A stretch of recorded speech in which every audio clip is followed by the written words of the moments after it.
Okay, the book I looked at was Emptiness of Emptiness from Huntington. So the emptiness of emptiness is an affirmation of the doctrine of emptiness, right? Yeah, Yeah. because in that.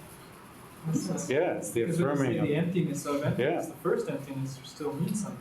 and the second one does too. Right? And they both mean the same thing, right? They're both mere eliminations of inherent existence. Is there an emptiness of the emptiness of emptiness? Yes, Yeah. it goes all the way. It goes all the way. So how could anyone possibly cognize all emptiness? I think they, Gelupa say that all emptiness are the same in the sense of they're all samely inherently existing. So once you cognize one, you don't, you're all the same. You are in that state. Oh, well now there is a Gelupa statement that without further cogitation, as long as the force of that initial cognition is there, you just turn your mind to any subject, you can understand its emptiness. But what you're saying is different. You don't need to turn your mind to another subject because you've already understood one emptiness. And thus, you understand all emptinesses because you've understood one, but you really haven't perceived each one individually. Is that your? Yeah, I mean, but then if you do turn, then you'll notice that that is true. So there's no time at which the practitioner realizes all emptinesses at the same time. It's sort of like in Tenet presentations in Tibet, they speak of low vehicle systems as positing an omniscience, which is such that the Buddha, the Shakyamuni Buddha, if he wanted to think about anything, he knew it. It was a serial omniscience. He could know anything he wanted. In that sense, he was omniscient. But he didn't simultaneously know everything. Whereas in the great vehicle systems, Shakyamuni Buddha, any Buddha, knows everything simultaneously. And not in your way, that because of knowing that it's raining in Charlottesville, you don't need to know. Yeah, I guess. But now, so then, is there a situation in which all emptinesses are realized? When you directly realize emptiness, the bottom line, when you directly realize emptiness, you realize the emptinesses of all phenomena in the universe. So that's the beginning of the path of seeing. But now when you realize all phenomena, so you can realize all emptinesses simultaneously without realizing the phenomena that those emptinesses qualify. Do you follow? Yes. And so it's only at Buddhahood that you realize both all phenomena and all emptinesses simultaneously. Which is something that I can't get my head around either. Well, getting your head around it and getting straight what the Well, how to various explain it systems even are. is hard. Because they say that it's only from the fact that these conventional things appear to sentient beings that Buddhas would conceive of such appearances that were impure, right? It's not from their own. Oh yeah, that's another matter. Yeah, very interesting matter. That it's said that everything that a Buddha perceives is pure from the Buddha's own point of view. It's called Tapo Ramjam.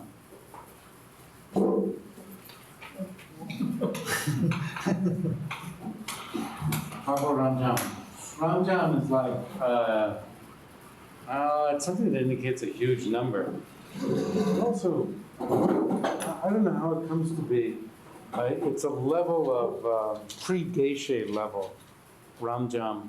And I'm not sure it is in all parts of Tibet or whether it's just in eastern Tibet. And it could be because you know a whole lot. You see, Ramjam means a huge amount. I translate it as, I don't know, multitudinous purity or something like that. Tapa. So from a Buddha's own point of view, to pursue your point, everything that Buddha perceives is pure. So then you ask, are these things impure? Yes. Why are they impure? Let's pursue that first. Why is this gold pen impure? Why? Because what? Because of being independent arising. Oh, is the Buddha's omniscient consciousness a dependent arising? Then it's impure?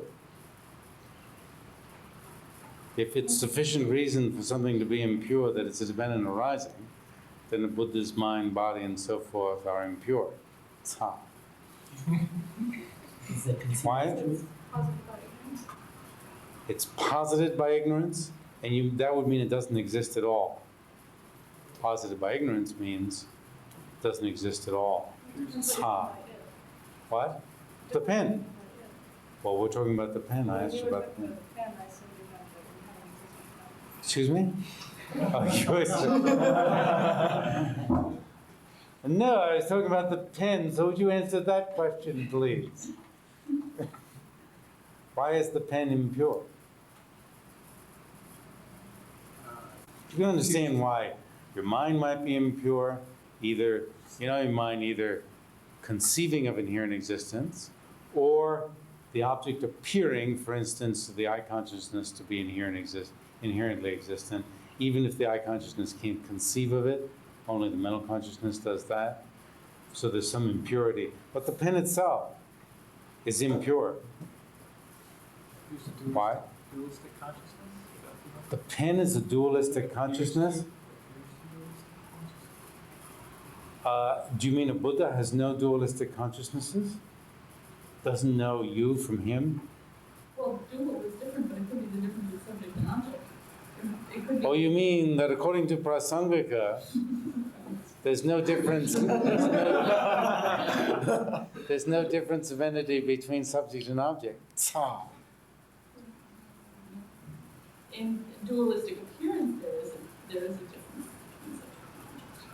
Oh, you mean that from a Buddha's own point of view, when a Buddha's looking around this pure palace that surrounds the Buddha's body, there's no sense of duality, like subject and object, or that the east door and the west door of the mandala. Why is this impure? What about our world? This whole earth, it's impure. Contaminated conditioning? It's what? Brought about by contaminated conditioning. Yes, brought about by contaminated conditioning. How's that? Ignorance brings about an action. Yes. Brings about An action brings about a predisposition that's established in the consciousness, and that not only leads to another lifetime, these set up world systems. It's karma that creates the very world system. In an external world system, the karma creates the world systems. And that's why even this is impure. And why none of these things appear to a Buddha from that Buddha's own point of view. Rangune minawa. Rangune minawa. Because the process of causation the causation of even the external world stems from ignorance. As, well, I think I brought it up in this class before when I was translating for John Avedon many years ago, and when the Dalai Lama was resting in a place in New York State. It was raining. He was sitting in the window seat, and it was raining, and he was talking about the question had something to do with whether our previous karma determined this rain, that we had this rain. Yes. And then he said, but whether this drop falls at this place in the window or that place, he says, oh, I doubt that that's, set up by karma. He didn't say it, but it gets too mechanistic. And he was saying, our meeting today would be like sending out waves and in constructing, feeding into the construction of a world system where the three of us were going to be reborn in the future. That's how it's put. So, these things are, why were we talking about this? Because Yes. only pure things. Now, so then if a Buddha, his point is, if a Buddha realizes everything, and this doesn't appear to a Buddha from a Buddha's own point of view, how is it that the Buddha knows this, a Buddha comes into this room, would know the cup? And it's because it appears to us. Another question. Now, let me push this a little farther. Another way, you see, what they're trying to do is to preserve the validity of the impure cup. Preserve the validity of the impure cup. That the impure cup, the cup as it appears, is impure. This style of appearance is impure. And so then what happens is that at Buddhahood, you're almost in a different world. And your contact with, like, our bodies, our minds, and so forth, you can only posit because they appear to somebody else's mind. Now, in Nyingma, you see, these are just said to be, you see, it's not validly established. These are all pure. Not as it is. These are all pure. We're all pure. We're really gods and goddesses. That's what we really are when you get down to it. And you can see they're dealing with the same problem. Because at Buddhahood, as Kinsambo said, if you go to a land that's made out of gold, you can't find a stone. And that's what the experience of enlightenment is like. Everything is enlightened. You see, even you can say everything in those systems. This occurs a lot in China. You get flavor of it in Nyingma also.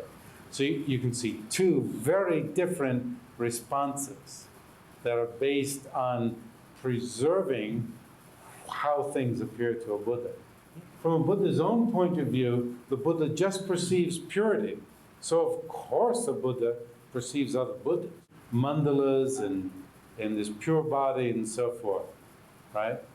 And the only reason why all this other crap and crud appears is this non-mandala type stuff is because it appears to us.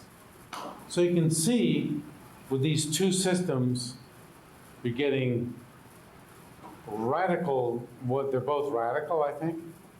One viewing everything as pure. We're all gods and goddesses if only we could see ourselves in our own aspects. And the other one's saying, we're all cruddy, and we're validly established as cruddy, but if you're enlightened, from your own point of view, you don't even see. You don't even see such. So the first one, what do you say? I mean, you can see that there are advantages to the two systems, distinct advantages. Because like in the Nyingma way, how do you posit suffering? Okay? But in the Gelug way, how do you posit enlightenment? Or even if everybody got enlightened, well, of course that's impossible because the number of sentient beings is limitless. Where is this stuff that is no longer needed? You see, in Gelug, when you practice the stage of generation, you are purposely superimposing something on what is there, viewing everybody as gods and goddesses. Just as in the meditation, when you see everyone as a skeleton, I mean, there is a skeleton there, but that's all you see. Or you see a whole mass of skeletons here, the skeletons that you've used over your various lifetimes. They're not all here, but there's a purpose in meditating this way, right? It's done for a purpose. And so it is in the state of generation. You are, so this, some people ask, is this lokshay? Is this a wrong consciousness? Are you training in wrong consciousness? The answer is no, because it's done for a purpose. Yes. Yes. Oh yeah. Like, for instance, the meditation on skeletons. That's not training in lokshay.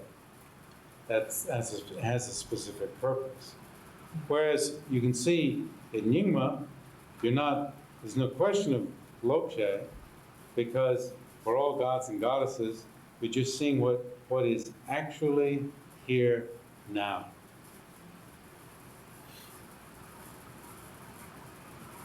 Then, other discussion. How are we're getting into, oh yes, whether this is pure or impure, it's impure.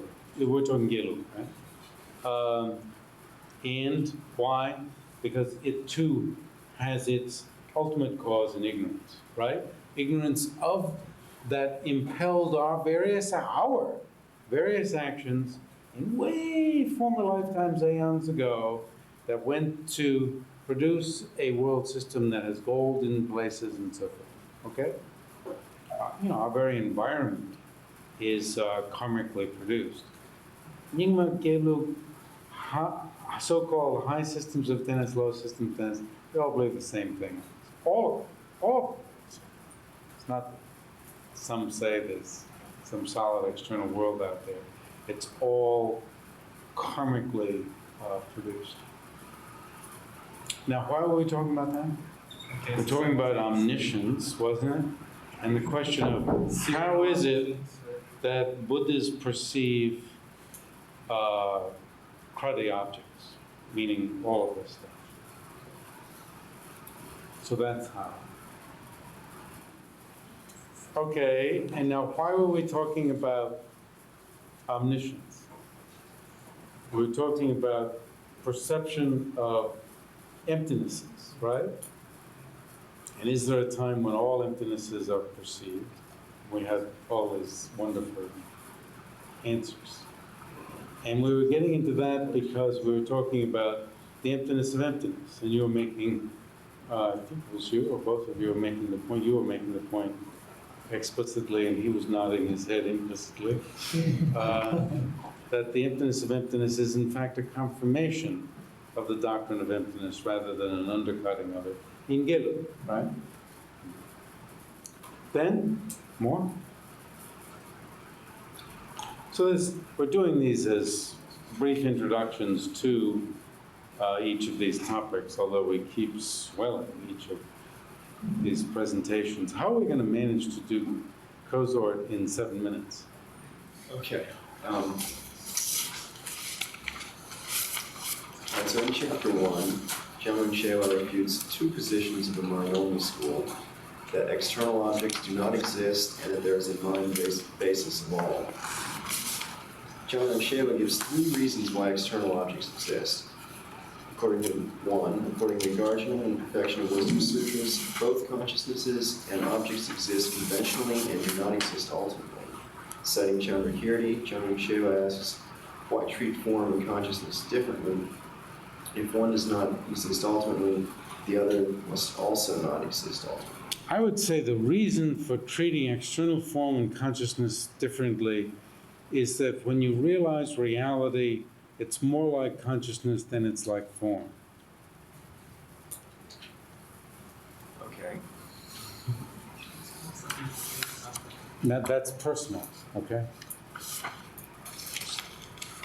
Since he asked. No, I did. Yes, please. Okay. 2, the Abhidharmas say that external objects exist. The Buddha refutes the inherent existence of each of the 5 aggregates. Therefore, mind is dealt with in the same manner as the physical aggregates. That is, neither exist inherently, both exist conventionally. 3rd, that forms, sounds, etc. are external objects is not refuted by a valid consciousness that distinguishes conventionalities that does not depend on a valid cognition of emptiness. This is so because there is no instance of a conventional valid consciousness that refutes external objects. Additionally, consciousnesses also do not exist when reviewed under ultimate analysis. Basically, all 3 arguments boil down to the idea that if conventionalities exist, then so does consciousness, and vice versa.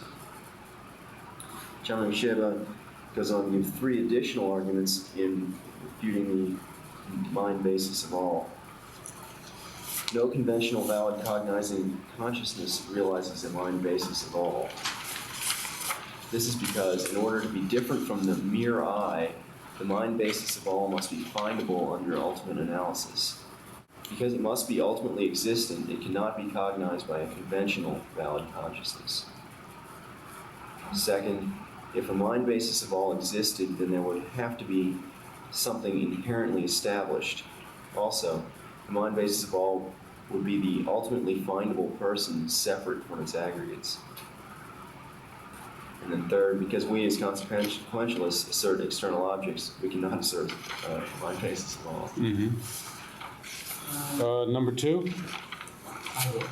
Okay, number 2 talks about the two selflessnesses. And,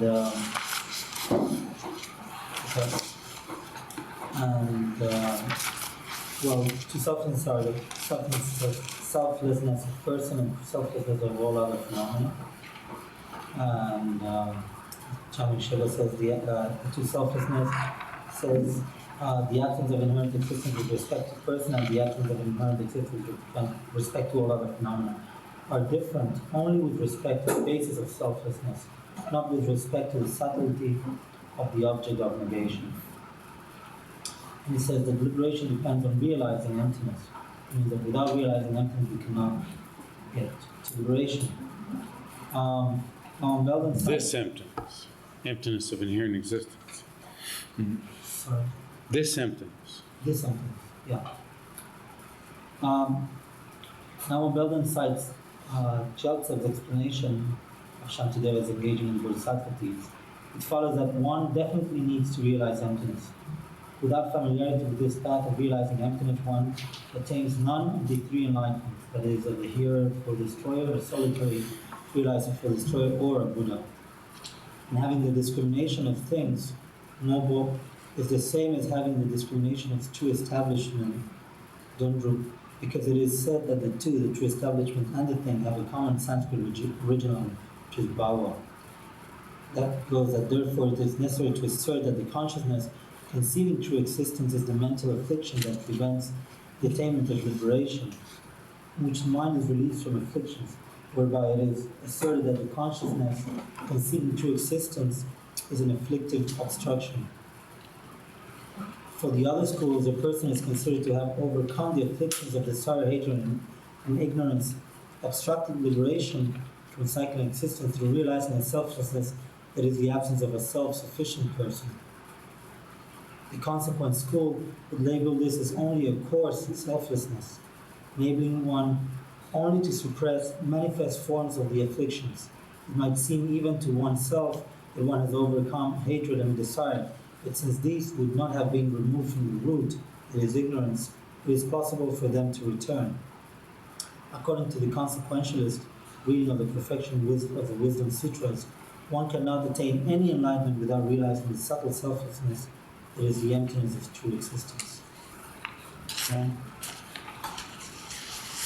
So I think we better stop out of fairness to the people who are coming in after us.